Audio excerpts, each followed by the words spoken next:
o'clock. He does all the clocks Wow. upstairs. Hello, everyone, and welcome to the November 7th regular Legislative Committee meeting of the Town of Vegreville. Call this meeting to order at 3:03. And I will be looking for a motion to adopt the today's agenda. Councilor Rawawa makes the motion. Is there any additions or deletions? Seeing none, all those in favor? Carried. Next up, I'll be looking for a motion to adopt the minutes of our last regular meeting.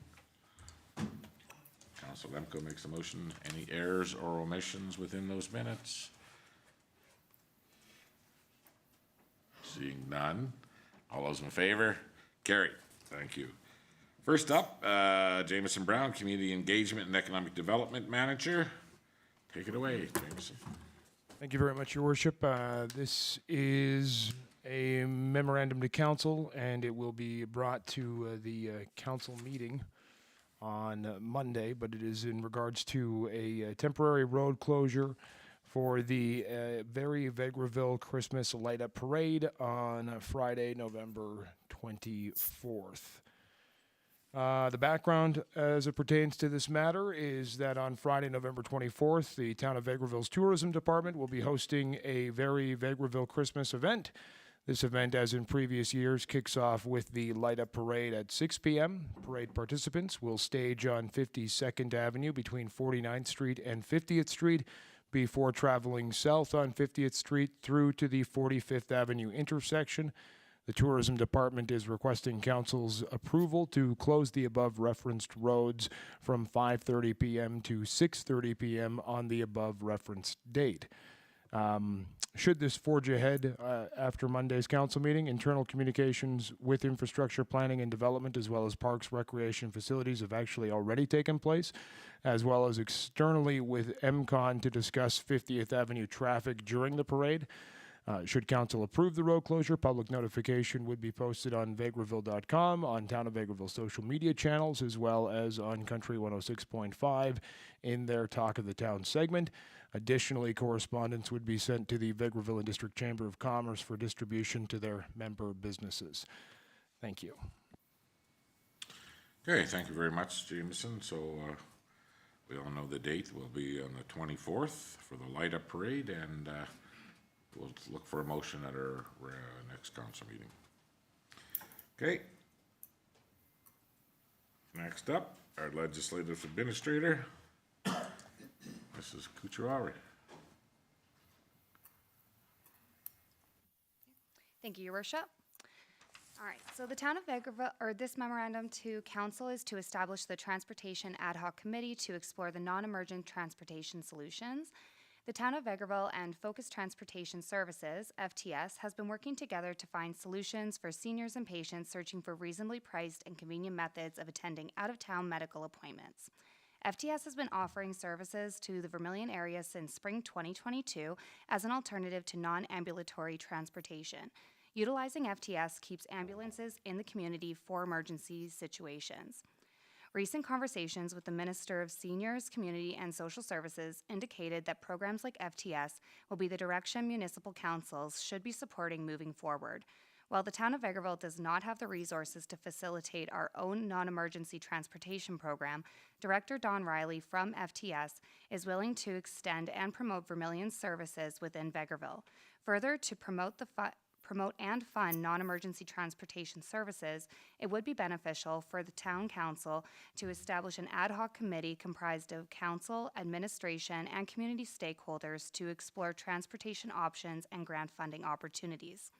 The financial implications: FTS currently has their own funding model that will not affect the town or the function of this ad hoc committee. There will be a small investment of town resources towards the initial FTS media campaign. However, the goal of this ad hoc committee will be to complete all projects by obtaining grant funding. Communication strategy. Once it is determined which councillors and administration staff will be assigned to this ad hoc committee, meetings will be set and invitations will be extended to community stakeholders. Director Riley will be presenting FTS at the next St. Joseph's General Hospital Community Board meeting. Afterwards, Seed Manager Jameson Brown will coordinate a media campaign promoting focused transportation services with a news release, social media, news advertiser, and talk of the town with Councillor Barry. The options in front of council today: number 1, establish a transportation ad hoc committee as presented. 2, establish a transportation ad hoc committee with different parameters set by town council. Or 3, promote focused transportation services for the town of Vegreville without establishing a transportation ad hoc committee. Thank you very much. Okay, so a little history behind this. We knew what Focus was doing in Vermilion, and we knew that they had formed a relationship with Alberta Health Services and were being paid some of their invoices, some of their non-emergent transportation from the hospital. And we looked at how that model may be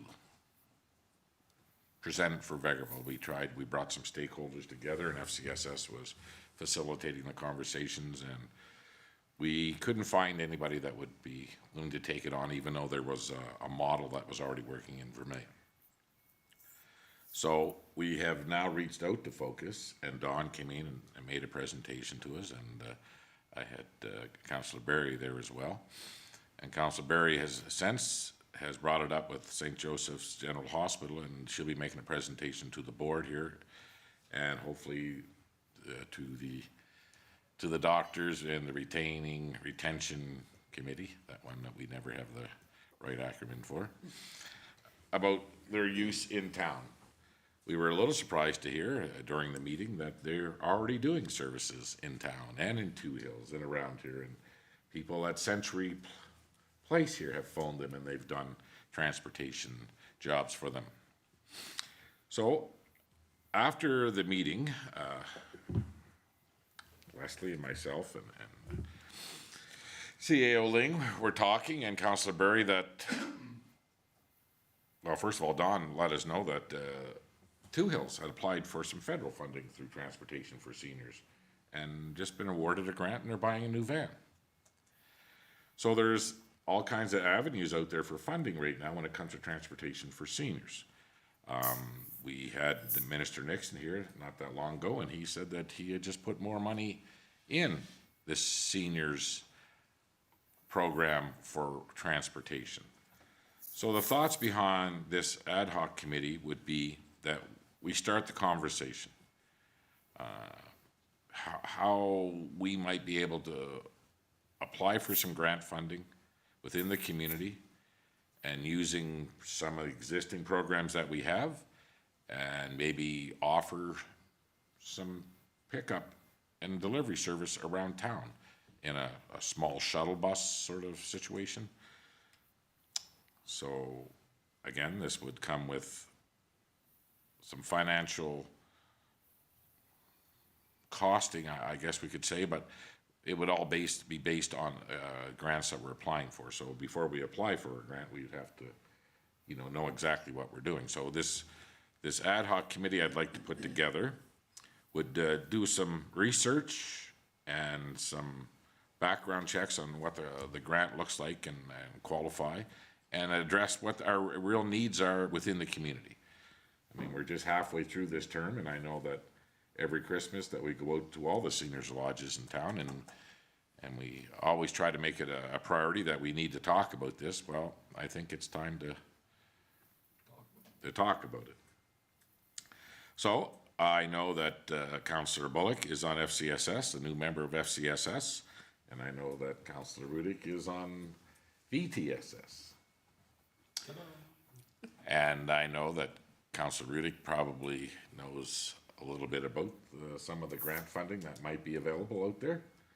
So I was wondering if you two, along with Leslie and maybe a couple of members of the community, if you would put together a bit of a committee, and let's try to find out what the needs are and how we might achieve some of these goals to try to set up some sort of transportation system in town. In no means am I taking away from what Focus is going to be doing, because I don't think that is going to be in our wheelhouse.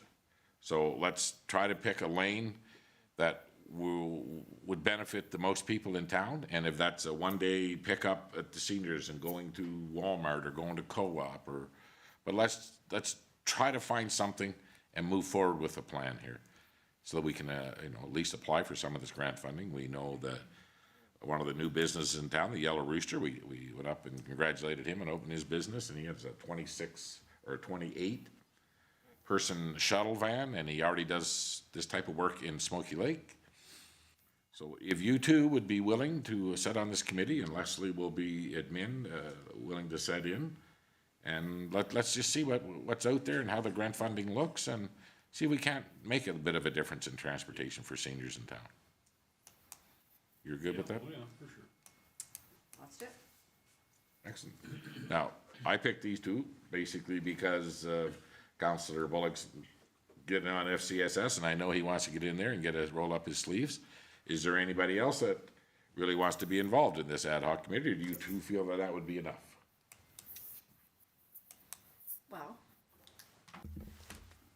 I wouldn't want to exclude anybody else, but I think probably we maybe need to figure out who we need to talk to as partners and Okay. have a bit of a conversation. But if there's anybody else, because I can see a natural marriage with either health or with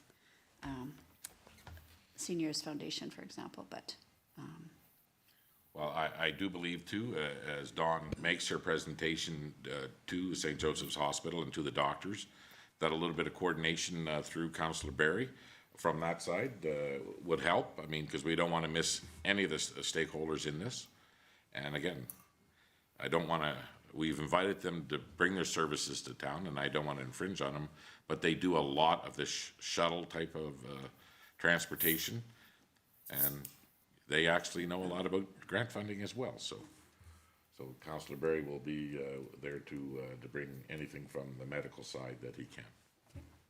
Okay, go ahead, Councillor Morala. Just one thing, having sat on the VTSS, I think that having a committee that does identify how much need there is out there outside of the regular conversation would be very important, because even within VTSS in their current mandate and the current structure they have set up, even within their ability to fundraise and stuff, they have only certain clients that they can service right now. So there might be, you might be able to see that there is a need for other people who just don't have other forms of transportation to still want to go up to the Walmart that might not fall into one of the criteria of who their passengers are supposed to be, as well as the fact of there was discussion about other challenges. I know we have a good voucher program, but it is a situation where sometimes somebody going to a medical then wanting to stop somewhere here would end up actually equating to more than one voucher.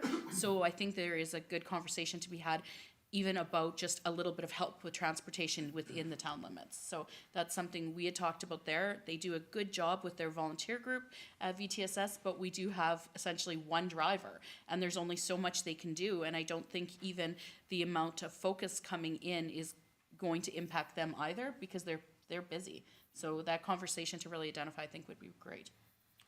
And again, VTSS has been in our community for a long time, and we're not trying to step on anybody's toes. But moving forward, we all see that there is a need to help a lot of seniors in town right now, and if there's some grant funding that we can find a formula or bring together the community and try to find out what the needs are and how we can address them. So, Councillor Barry. Thank you, Your Worship. Now, I was just going to add that I think that the focus group initially will be, as we'll say, focused on more medical type transportation, although not emergency, so that they wouldn't be taking away from the ambulances where an individual has to be transported and requires assistance while they're being transported. The indication is to, or intent is to have more transportation available for individuals who are going to and from medical appointments in town or out of town, and bringing people from outside the community into town. And those would be individuals that don't need medical assistance while they're in transport, but unlike the van in town here, the driver would have the ability to give a little bit more assistance to the people as well, because they basically have a little different training. So this is a very important step for what they're already doing in some of the other areas. If we can introduce them to the doctors here, introduce them to some of the hospital and other medical individuals. And the nice thing about the meeting that she will be attending is there are representatives from the senior homes on on those committees as well. So it's an opportunity to get the first brush of introducing them to the community and getting her ability, Dawn's ability, to then have one-on-one communications with all of these different people. There is also, though, besides their knowledge of the granting systems, they are currently, I believe, working with the Vermilion River County to consider a busing of rural communities to bring them into Vermilion. So they have a little bit of familiarity there, which I think that might lend well to help us try and get something moving in this in our community itself. Because yes, every time we go and deliver oranges, one of the things is the voucher system doesn't really work. The taxis really aren't available. It's a long wait. Some form of transportation for seniors particularly. And there's others that need those transportations as well. So I hope an ad hoc committee can come up with some good ideas. Thank you. Okay, so looks good moving forward. I mean, Leslie will be coordinating with everybody. What would dates that would work for, first of all, for council and whatever members that you guys identify, that other stakeholders in the community, and we'll bring it together and hopefully we'll be successful in this. So thank you both. Okay. CAO Ling, you're up next. All right, so, sorry, Tachi. yeah, no idea why there's feedback. Okay, so I'm bringing forward the draft records management and retention bylaw. We missed the last ledge meeting, so bringing it forward for discussion. Again, the background on this is the record management bylaw has not been reviewed since 2007. The current bylaw deems that records will be retained or destroyed in accordance with Schedule A, which refers to the provincial document Retention and Scheduling of Municipal Records. The newly drafted records management and retention bylaw focuses on documents that are specific to our organization by listing the record retention schedules by department. The new bylaw is also clearly defines the difference between official records and transitory records, who's responsible for records management, and how effective retention and destruction of records will be accomplished. If passed, this bylaw will repeal bylaw number 14-2007, Records Management Bylaw. So the bylaw has been sent out along with the current bylaw to all of council, and I'm just wondering if you have any questions or comments on the bylaw before we bring it for first reading, or all three readings. Okay. Everybody's read it? Go ahead, Councillor Bullock, start us up. Yeah, I went through it and it seems like a well-written document to me, and I don't see any issues with it. The question I had before, what I mentioned it to you, was when it says like C+3, that means 3 years plus that. The current year plus. Plus 3 years. So, whatever the current, like wherever we are in the current year, plus another 3 years. Yes. Yeah, looks good to me actually so far. Great job. Wow. Okay. No other comments? And then I guess we'll see this at the next council meeting. This will come to the council meeting on Wednesday for all three readings. Thank you. Okay, next up, Brownlee, Emerging Trends Seminar. Yeah, this is just kind of a save the date notification. We usually attend the Edmonton session of the Brownlee Emerging Trends, and it's on February 15th this year, or in 2024. So just to keep it in your calendars for if you're interested in attending.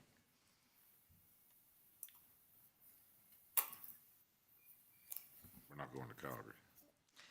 No, the preference would be to stay to the one in Edmonton. Good.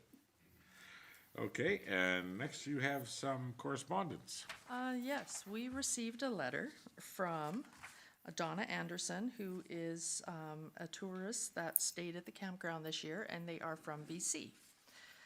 So her letter reads, "To whom it may concern, I apologize for the delay in sending this letter. I had intended to send it over a month ago. On September 4th, 2023, I stayed overnight at the Vegreville campground. The young lady at the front desk was really helpful. I believe her name is Anna. I want to let the upper management know how great their employee is. She is confident, well-spoken, knowledgeable, and a great ambassador for your small town. I observed that at the end of her day, she'd clean the bathrooms just prior to leaving. Vehicles were pulling in, and some of the folks were asking her questions. I knew she was at the finish of her workday, but she stayed to answer and help the latecomers. What a generous person, willing to go a little above and beyond. I just felt that I had to write to let her be recognized as a valued asset to your community. This was her last day as she was beginning her next school year the following day. I am sorry that I didn't ask for her last name for this letter. She has blonde hair and is a recent newcomer to Vegreville. I hope that she is notified of this note. I was in a camper van with a puppy, and I didn't expect her to remember our visit, just that she knows how great I thought she was. Nice little campground. Thank you. Kind regards, Donna Anderson." Oh, does anybody know who this is? Well, I hope that she was held accountable for her actions.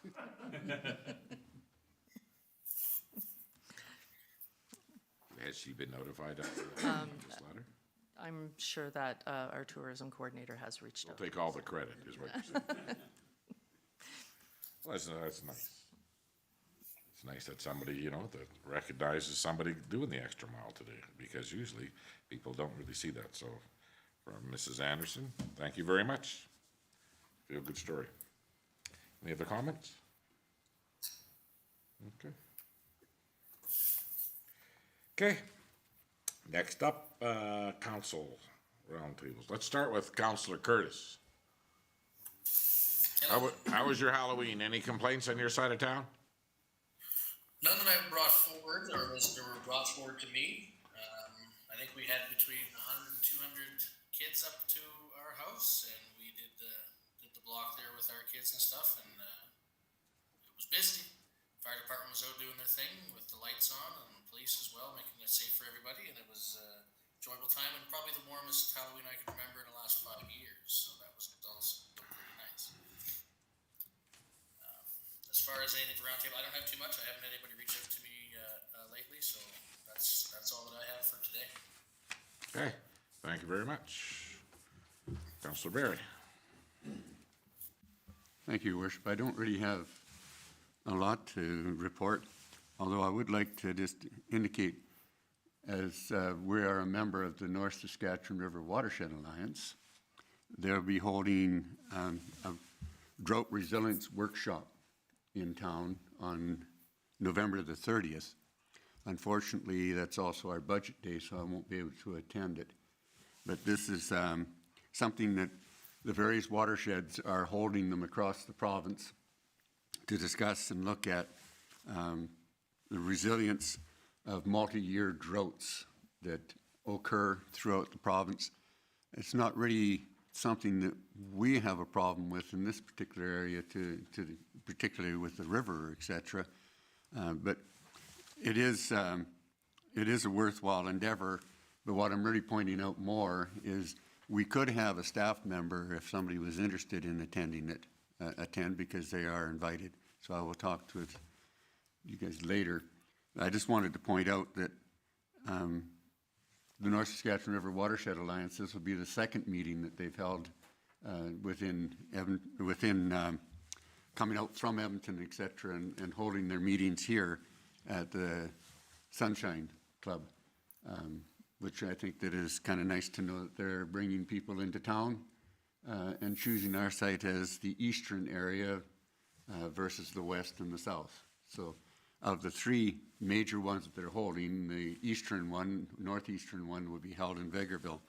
And like I say, this is the second workshop this year. that they've organized for here, so I kind of think that's kind of nice. So that's all I have. Perfect. Councillor Rolla. Well, I don't have a lot either, but just a couple things to mention. One was Halloween. It was a lot of fun. As Councillor Curtis said, I had a little over 250 kids. I think maybe because my cul-de-sac was a little bit quiet, and so they all kind of ran straight inwards. And interestingly enough, my son had his own place for the first time, got excited, and got ticked off after an hour when I had 150 and he had 5. So he brought all his stuff to my place then and just handed out from my house because he only had 5 kids. So that was good. And another item was actually another compliment that got brought to me 2 weeks ago, and it was from Olga Miskew, and she just said she wanted to pass thank you on. She didn't have the name, but she said she's dealt with a few of the girls upstairs that she's called in sometimes, you know, maybe with questions or concerns, and that they've been very, very polite and helpful and understanding, walking her through some of her billing questions. So she said it was for the girls upstairs, so I'm going to pass that one. And then actually just a point that I wasn't going to mention, but it just got brought from Councillor Barry. I think we may see some of our farmers, and that impacted a little bit in our area. This is a bit of an agriculture thing relating to flood. They were announcing funding for areas impacted by flood, and typically it's a joint program, but the funding comes out of the federal government. The province usually just helps administer, but they actually received a lot less than they had asked for. And with that, so it's not blanket funding, it's only kind of went out to certain areas, so they ended up mapping out a bunch of the areas. And I know that our communities here, Two Hills, Minburn County, and those ones were considered to not be like emergent drought areas. So apparently, currently, they're not going to be eligible for that funding. And I know one comment that was made to us is that sometimes just doing it by map doesn't really mean anything, because literally, like they said, somebody right across the road is in there and they're not. So again, that's not a provincial issue. The funding decision and allocation did come federally, but I just think that's something that might be impacting some of the ag community in our area, because they were expecting to be able to apply for that, and as it stands right now, they won't be receiving funding. So just us being in an ag community that gets a lot of support, and our businesses get support, I think that's just something to note. That's all I have. Thank you very much. Councillor Riddick. I have a couple things. The cemetery records have all been digitized, and I believe that there are potentially some foibles. So I've had some feedback from somebody that had a little bit of a concern about discrepancy between their family records and the records that we have housed at the town. So I believe that was followed up with our staff, but again, when we make the transition from traditional pen and paper, and this was a very old record, to digitize, I know that there was some concern that some of the information may have been lost over the years, so I did have that feedback from somebody. And then I had feedback about the walking trail on the south side again. It is a very well-used trail, usually by walkers, although I've seen people biking out there and running. Lots of dogs out there. But there have been a number of people using motorized, either motorcycles, but there's often, I think, somebody that is out there using maybe a 4x or a side-by-side, because they've damaged the bridge a couple times. So I had somebody who is a frequent user of that path be mentioning again their concern that that is not meant for motorized traffic, and maybe there could be a little bit of a information shared with the public so that people are aware of what goes where and who can use what. It isn't quite the same. It's a wilder, more natural area than, for example, Sunrise Park or some of our other walking trail areas that would definitely lend itself towards, you know, people using their bikes or kids walking, and this is just a little bit different area. So that might be something that we can do a little bit more information on, because it is a well-used natural part of the town. We want to make sure that everybody has possibility to recreate, just not interfering with one another. So that's what I heard. Do you have a name of who's running around there in their side-by-side?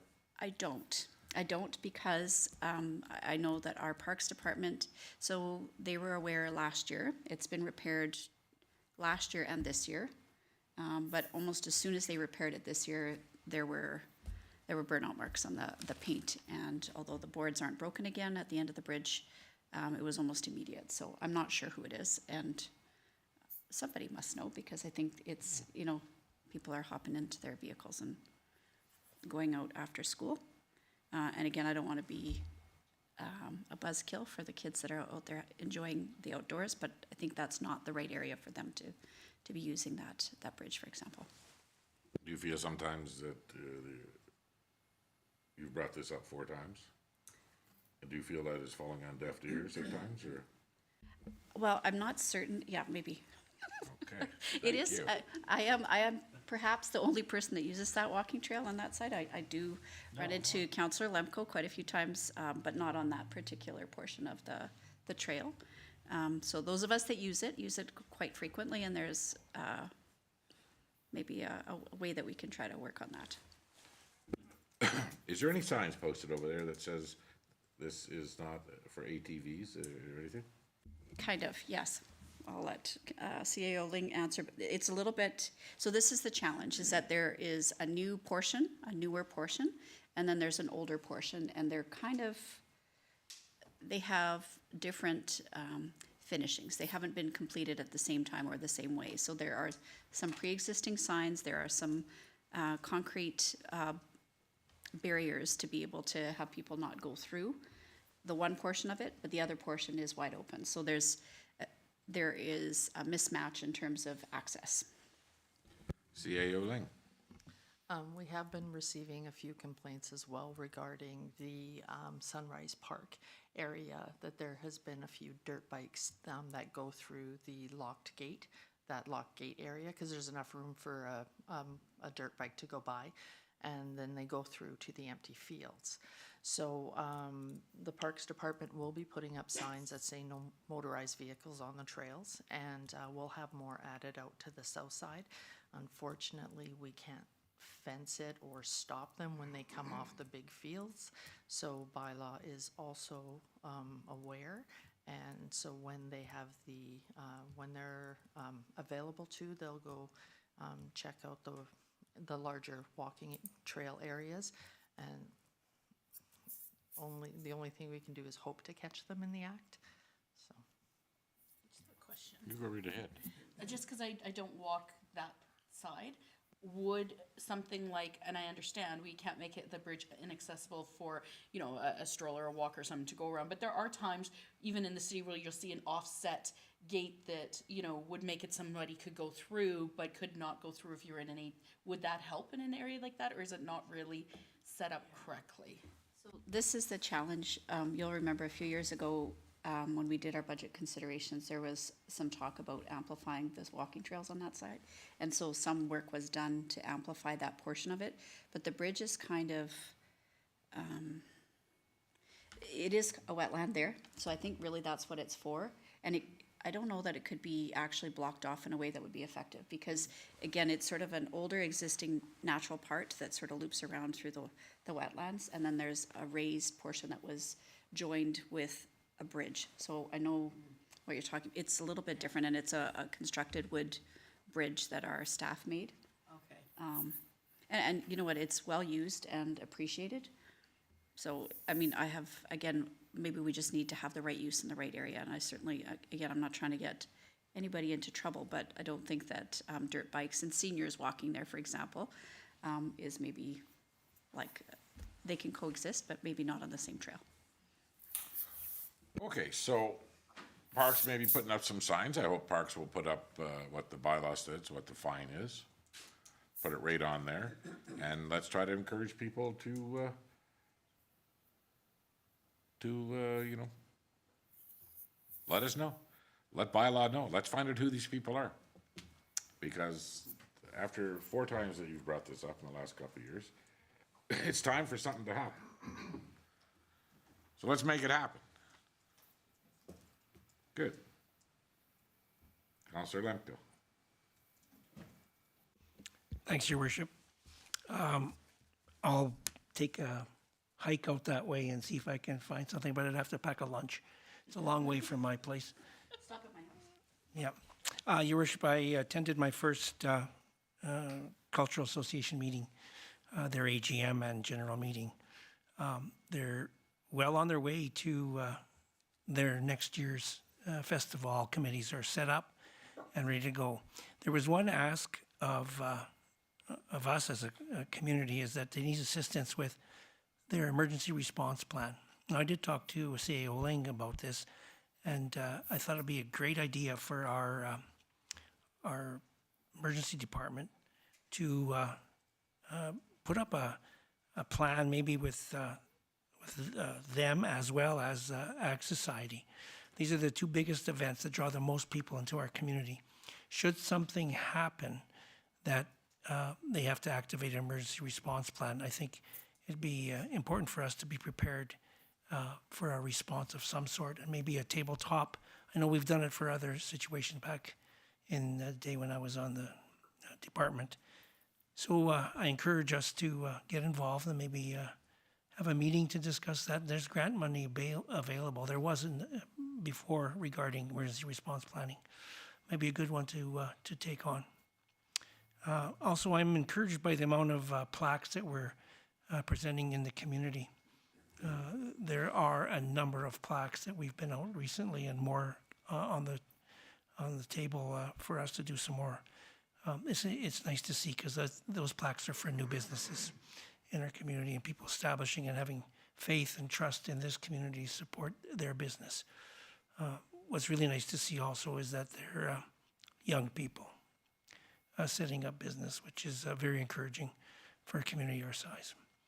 That's all I have, sir. Okay, thank you very much. Councillor Bullock. Thank you, Your Worship. Basically, just a few things that I heard. There's a thank you that came in to me about residential lot that had open excavation on it, and they're pretty happy that some snow fence was put up. So I just want to relay that to Director Lefebvre's department. So they're happy about that, to see that action was taken. About Prairie Tales Animal Society there, the cat population seems to be pretty extreme. So spay and neuter your pets, everybody. It would really help our situation out with the town. So the cat population is quite high apparently, and they have any room in there for any right now. And also, just a heads up, should be soon, you'll be hearing about a CAL's fundraiser here shortly. So we're just going through some early fundraising steps right now, and it should be announced to the public right away. So, and that's all I have right now. Okay, thank you all. Basically, I've heard some good and some bad things lately, but one thing that I have heard from a couple of people is our new BMX bike course that we built over by Foxview. What is the plan? Are we just gonna let it fill in with weeds, or what will be there? Because it sure looked good the day it was done, but if our plan is not to do anything with it moving forward, we're not gonna put no grass around it, or it's just gonna be weeds, or are we gonna be spraying it? So again, it's something that we need to address this year, that we just can't have it, build something and then just walk away from it, but it will take some maintenance. So I told the two different people that brought it up that we will be looking into a weed control situation over there. Or maybe we'll seed it, who knows? I know that was the plan at one time, but it sort of got lost in the shuffle here, so. That's all that I have. So let's move on to director highlights, and we'll start with Director Lefebvre. Thank you, Your Worship. I just want to touch base with everybody with a new company that's rolled into town to develop. A Countryside Fleet is the name of the business. You'll see them on 857, the south leg.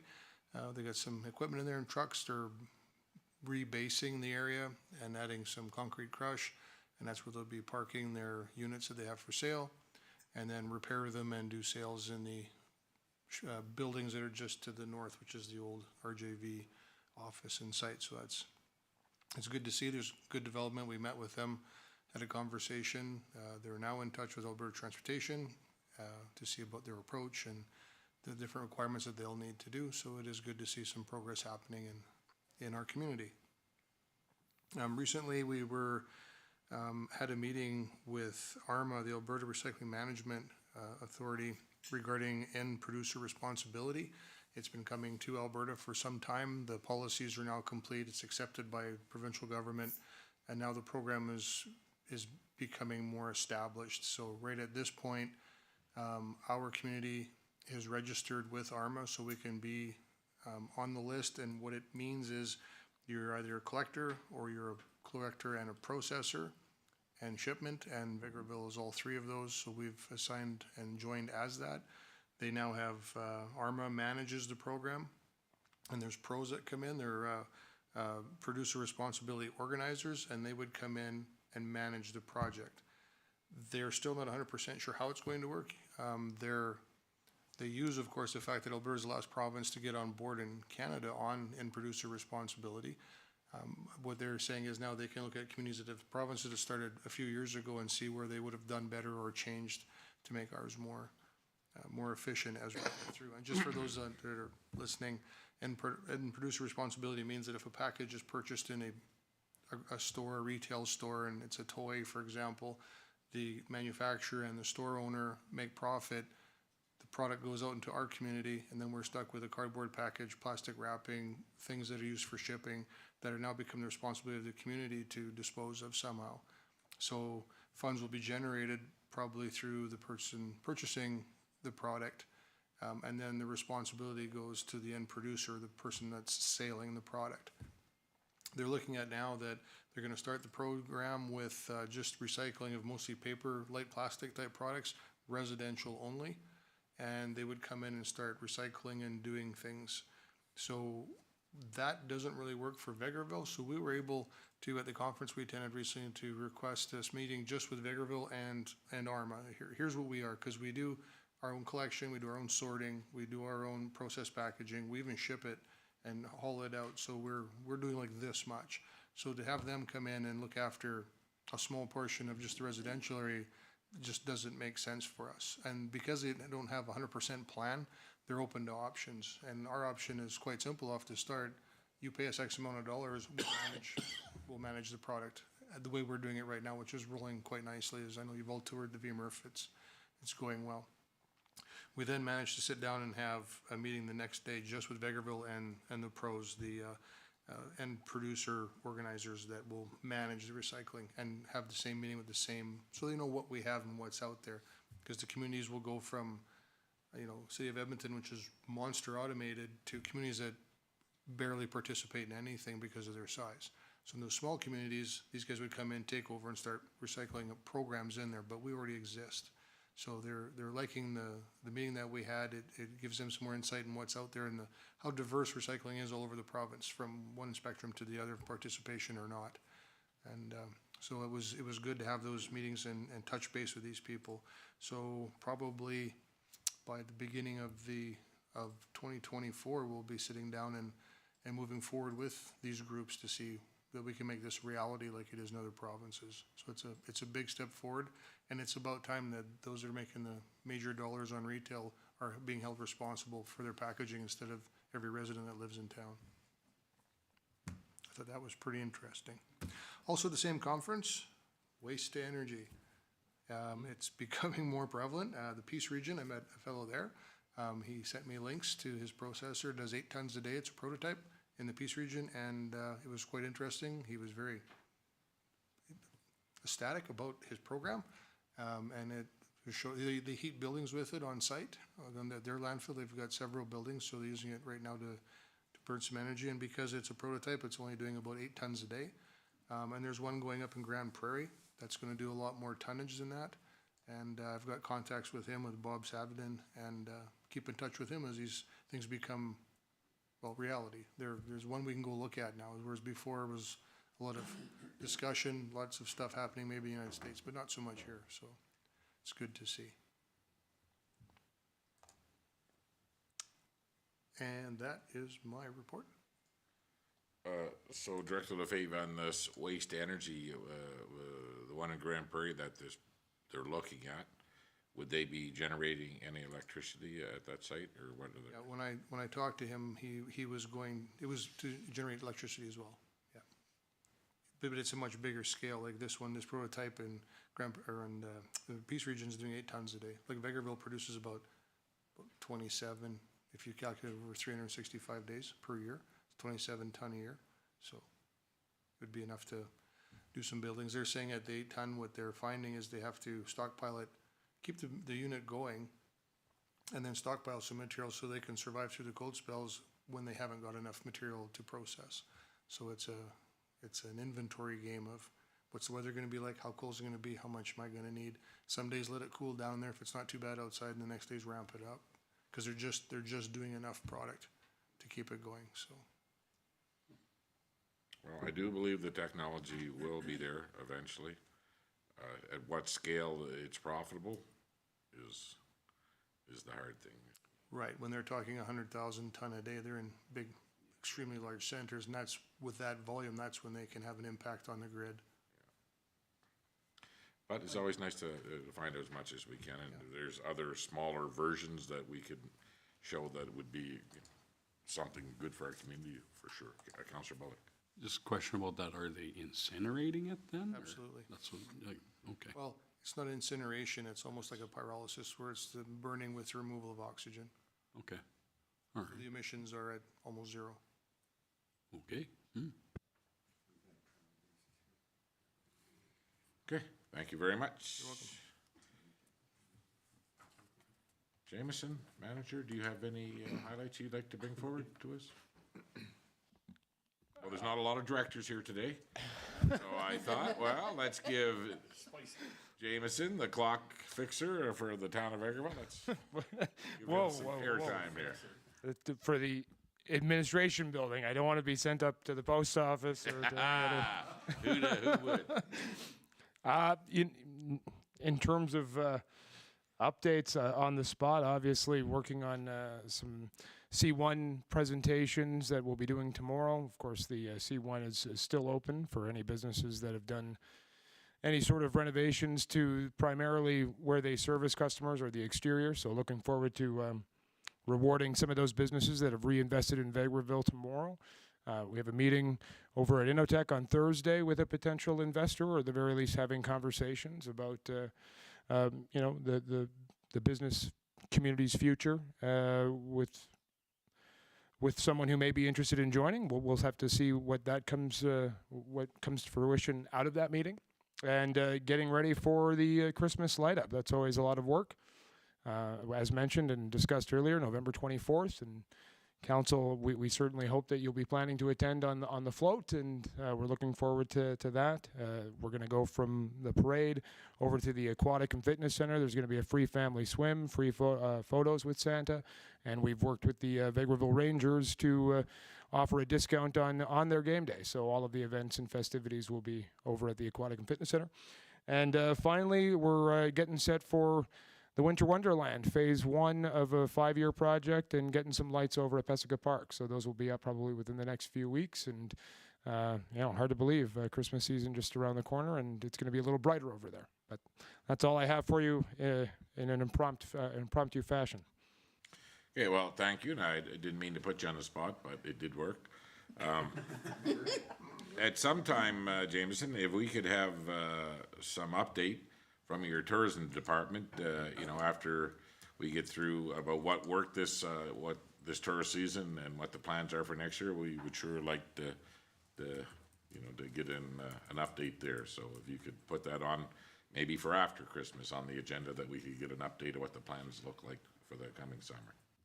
We can absolutely do that. Thank you very much. Any other questions of Manager Brown? Huh? He's not in charge of Remembrance Day. But it is coming. Okay, CAO Ling, what do you got for highlights?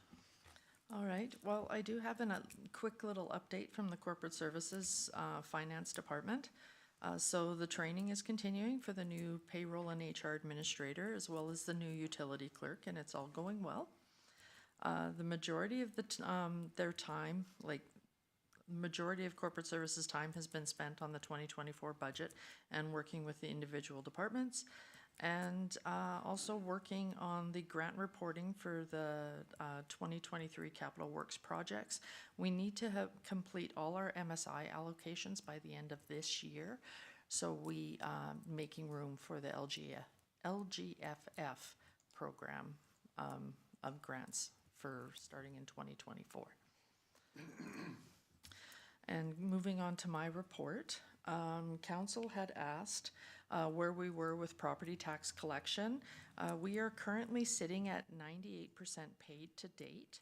The province has already paid this year, and the remaining outstanding amounts that are yet to be paid are those that are to be collected on the monthly tip program. So that's, at the end of the year, we should probably be sitting at about 98%, which is right around average for every year. All right. Some highlights since the last legislative meeting. I had a touch base with Staff Sergeant Colin Folk, and he will be joining us at our next council meeting next Wednesday to bring some of the new members for council to be introduced to. We had a couple impromptu meetings, or I had a couple impromptu meetings with CAO Potaprosny from the County of Minburn. We've been discussing a few different items, including the ICF agreements and those that are up for renewal, and we should be getting the committees together here hopefully soon to get some of this worked out. I attended and spoke to our staff at the town safety meeting on November 1st. We had a meeting with our Alberta Muni reps to discuss the employee benefit packages. Been working with SMT to ensure the 2024 budget is ready for discussion at the upcoming public budget meeting on November 16th. And I've attended the Rotary Luncheon with Mayor McPhee on October 24th. I attended the grand opening of Bumper to Bumper on October 31st. And I brought congratulations from council to the 75th anniversary of the Ukrainian Catholics Women's League of Canada at Holy Trinity Branch on Saturday, November 4th, along with CAO Potaprosny. Probably a fun day, hey? You know what? It's amazing. They were giving out 65-year pins for some of the ladies. That's so that they've been in our community and active for 75 years. It's truly remarkable. Yeah. Great. And I would imagine the food was pretty good? Well, the food's always wonderful. Okay. You missed some really good nachinka. Thank you very much. So who's with me the coming Friday at the food bank pick? You are? Okay. Remembrance Day is on Saturday, right? I do believe. So I know that we are coordinating the RCMP to block off for the march. They will be leaving the Legion at 10 o'clock. And we'll probably have a few barricades to put out along the way. Okay? Well, just where Terry wants. Okay. Been in touch with him as far as where he wants the barricades. Okay, perfect. Hopefully everybody can attend, and I don't know if you've ever gone back to the Legion afterwards. It's usually the reservists, they're a pretty good group to hang out with there, the Corps of Army Engineers, reservists, and of course the Navy, CMHC non-such is a lot of fun too, the Navy people. So, and it's usually a nice afternoon to see some of the veterans. So for right now, is there any other business of council?